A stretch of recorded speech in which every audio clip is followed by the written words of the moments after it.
गुरुर्ब्रह्मा गुरुर्विष्णु गुरुर्देवो महेश्वरा गुरु साक्षात् परब्रह्म तस्मै श्री गुरवे नमः। अज्ञानतिमिरान्धस्य ज्ञानाञ्जनशलाकया चक्षुरुन्मीलितं येन तस्मै श्री गुरवे नमः। जय श्री राम सभी को। मैं पंडित राम शुक्ला एक नए विषय जो मैं संसार में ज़्यादातर सबको देखता रहता हूँ। हर घर में पूजा पाठ करना जाता हूँ पर हर जगह एक चीज़ ज़रूर देखने को मिलती है, वो क्या? दुख। पंडित जी अनेक अनेक प्रकार के दुख हैं। उन दुखों से कैसा हो? क्या वही दुख रहेगा कि दुख से निवारण होंगे? इस विषय में मैं बहुत चिंतित हुआ और चिंतित होकर एक चीज़ समझा कि दुख होता क्यों है, मनुष्यों को दुख होता क्यों है और कैसे होता है। तो एक सिंपल सी बात है कि आशा ही परमम दुखम, निराशा ही परमम सुखम।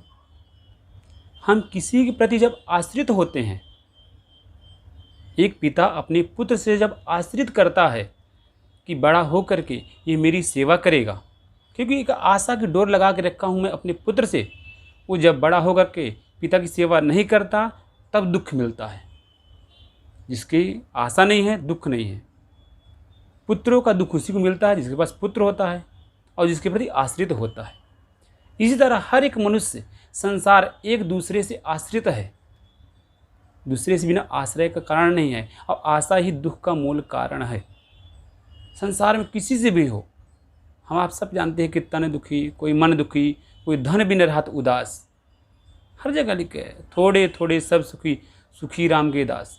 हमको आशा लगानी चाहिए तो भगवान के खाली नाम से लगानी चाहिए, अन्यथा किसी से भी नहीं, क्योंकि संसार दुख का ही कारण है। इसका नाम ही मृत्युलोक है। यहाँ मृत्यु होगी, दुख मिलेगा। हम सब आप जानते हैं कि यहाँ दुख के अलावा कुछ नहीं मिलता। कोई चीज़ सुख देने वाला है कदापि नहीं।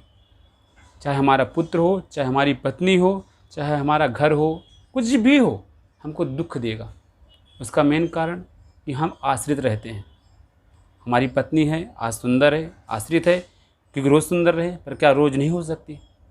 धीरे धीरे विलम्ब होता है और वही हमारा धीरे दुख बढ़ता जाता है। हर एक प्रति जितना आश्रित हम रहते हैं, उस आशा में सही न उतरने पर हम दुख हो जाते हैं। पर दुख का कारण कहाँ होता है? कोई दुख देता नहीं है। कोई बोलता है कि मेरा पुत्र बहुत मुझे दुख दिया, कोई बहू मुझे बहुत दुख दिया, मेरा बेटा बहुत दुख दे रहा है। अनेक प्रकार बोलते हैं कि उसके कारण मुझे बहुत दुख है, पर नहीं, कोई किसी को दुख नहीं देता। सब अपना कर्म ही अपने को सुख और दुख देता है।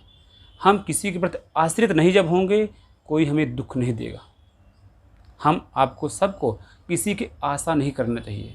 कर्म अपना करो, आशा ईश्वर से रखो। ईश्वर अंश जीव अविनाशी। ईश्वर का अंश हर एक जीव में है, पर जीव अविनाशी है, जीव अमर नहीं है। जीव को मरना है और जिसको मरना है तो दुख भी है। इसलिए हमको आपको सबको ईश्वर के प्रति आश्रित रहना चाहिए और एक दूसरे के प्रति खाली श्रद्धा रखें, विश्वास रखें।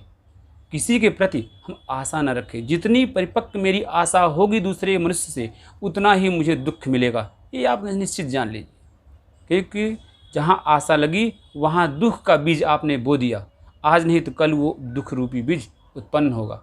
इसलिए संसार में रहो, व्यापो, मिल गया तो उसको उपयोग करो, नहीं मिला तो उसमें भी मगन रहो।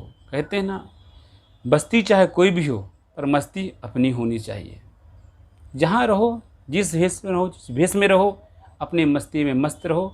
और मैं यही प्रार्थना करता हूँ कि आप सब आशा से विमुक्त रहें, किसी के प्रति आश्रित ना हो, स्वयं के ऊपर आश्रित रहो, ईश्वर पे विश्वास रखें और धर्म कर्म के मार्ग पर चलते हुए अपना जीवन सफल बनाइए। इसी बात में अपनी वाणी को विराम देता हूँ। जय श्री राम।